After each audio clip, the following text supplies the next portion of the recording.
everyone. We are back with Glenn Velvet Reviews today. And this is just I'm gonna make some pizza inside the Whirlpool convection oven. I did a review on this already.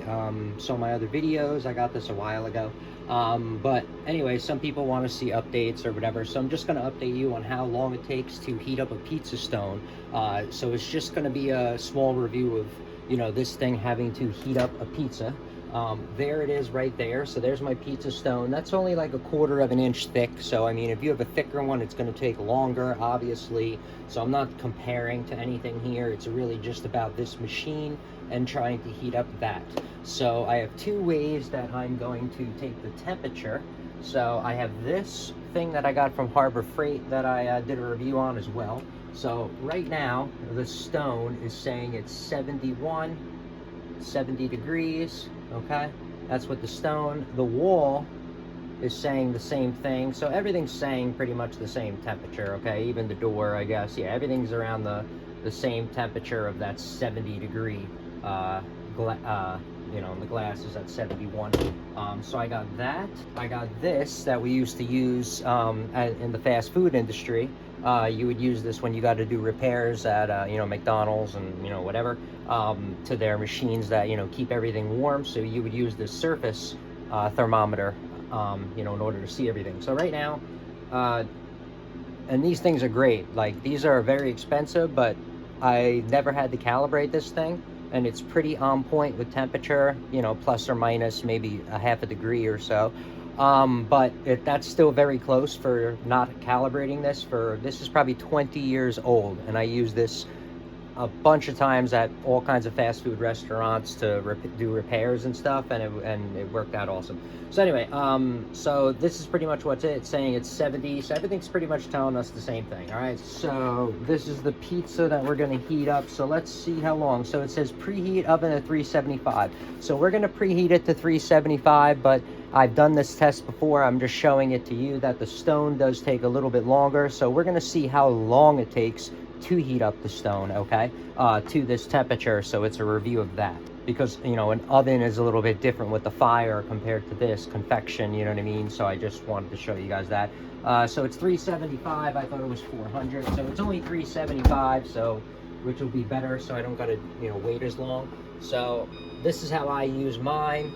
You know, my girlfriend uses it a different way. I hit it like that, you know, that goes across. I hit this again, it goes to this, and then use the convection rack or whatever, blah blah blah. So we're gonna go at 375. All right. Oh, I don't have a timer. Gotta open and close the door. All right, so let's get to the preheating. All right, so there we go. Hit the start. All right, so we're gonna let that run. We'll come back in a couple of minutes and see what's up. This is the counter, obviously, that they have right there. That's their counter. When it hits there, then it's preheated. I wish it was more of a timer and a number or a temperature that showed me when it went there. That would have been cool for, you know, $500 for this damn thing, but, you know, I don't know, whatever. But it would have been nice to have that. But anyway, this goes up, and then that's about it. So we're right about at 10 minutes, and what's worrying me is that this thing's not counting anymore, and that used to count. So I don't know. That might be an issue. I'm not sure. I might have to contact Whirlpool and see what's going on here, because I'm pretty sure I got the extended warranty, because I usually always get the extended warranty on this new stuff. I got the extended warranty on my induction cooktop because I looked up, like, I could fix the stuff myself, but I looked up one of the parts for the induction cooktop, and for me to get it, I think it was, but that I know it was like half of the cooktop for one out of what, 100 parts in the thing. So that's all I'm saying, is that it's not efficient really to buy the parts and change it out. They just make it like that now. Same thing with, you know, refrigerators. It's not worth it to really fix it. You know, in the commercial atmosphere, you know, fast-paced, high-end, you know, not high-end, fast-paced restaurants, high-volume restaurants. Anytime I worked in that, the reason why I was there fixing them is to get it up and running that day. or to get it up and running by the next day. Otherwise it's worthless, because they want to keep their customer base and they want to keep the profit flowing inside the store. So if they have broken equipment, the profit's not coming in, customers come in, they get mad that they don't have a soup in stock, or they don't have something, or they can't have ice cream, whatever.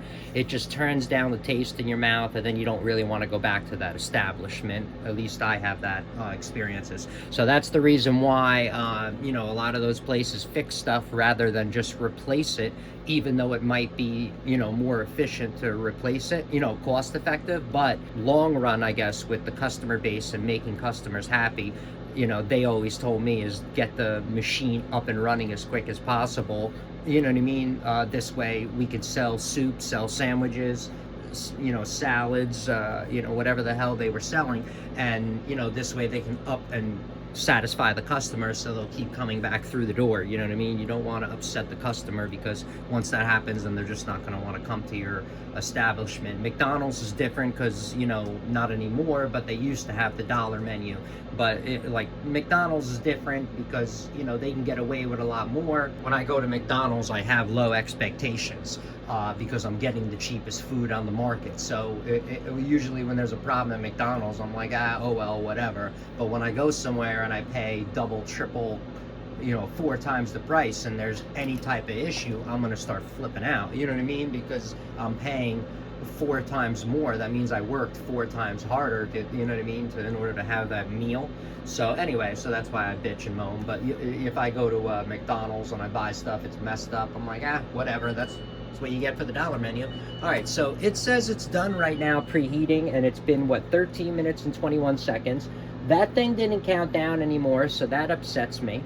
So I am gonna have to contact Whirlpool, because it used to count down for the past couple of, 2-3 years that I had it. So let's just take some temperature here and see what's going on. So it's beeping right now to tell me that it's preheated, and you saw what it was preheating, or whatever the case may be. You know what, we're just gonna keep that on. All right, ready? Let's do this real quick. So my stone is saying 300.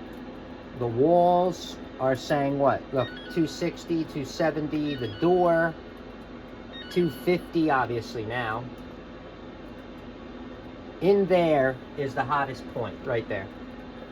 That is reading 360, 370. All right, so we got 215, 250, no matter where I move it. 250, I'm just showing you. I mean, now it's cooling down, so whatever. So let's shut this, and we're gonna let that go for like another 5 or 10 minutes, all right, on that timer, and then let's open it up and see what's up here. So, I mean, that's the total time right there, and then I'm gonna throw my pizza in because I'm hungry, but we're gonna see what's up here. Let's see what this one says real quick. Ready? So now the stone, oh my God, I didn't have it on with butthead. Stone is that. Wow, the stone is still not even 300 degrees. Wow, look, still not 300 degrees, and that was 10 minutes. In there is 400, 270, 275. Stone's reading 315, you know, whatever. So it does take a while to heat up the stone. I'm just showing you that was 10 minutes, and that's how long it took. So, all right, so that's just an updated review on when you're, I guess, using a pizza stone or whatever, and you're getting stuff to preheated temperature, just to show you that the item itself does take a lot longer, and the way it's taking the temperature on this side over here, like I said, this was really hot, but then everything else was like 100 degrees less. That's kind of it for Glen Velvet reviews on the update. If you have any questions or comments, please post them down below. I would love to know. Also, subscribe to my channel. Join me on my review adventures as I try to put up stuff to help out the community, just like I get help from the community. All right, everybody, enjoy. Be safe. I'm out. Bye-bye.